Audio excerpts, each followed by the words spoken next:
Depending on the situation, whether it is a mosque-based funeral service or whether it is the case that the family have employed the services of a Muslim funeral director that is not attached to the mosque. But in both cases, wherever the wash will have taken place, we're now moving on to the funeral prayer.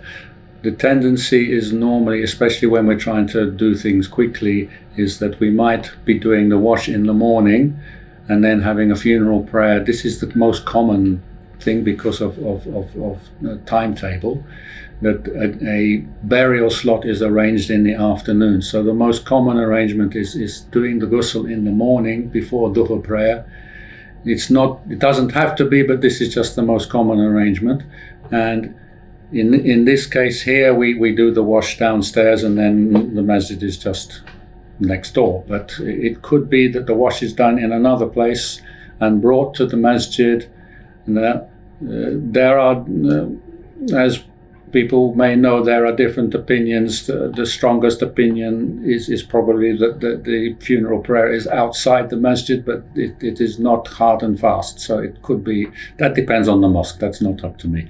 But the funeral prayer can take place in whatever masjid is prepared to have that funeral prayer take place. They need to know in advance. If it's not your local masjid and if it's not the person who's member of the Jama'ah, that should be arranged with the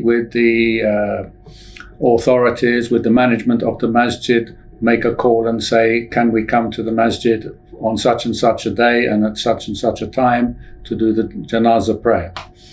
Some masjids will say, come and come at this time, come for this prayer, come at dhuhr prayer and make a contribution, a sadaqah contribution to the masjid. Some will actually want to have a fixed donation, but it's something that we need to think about before.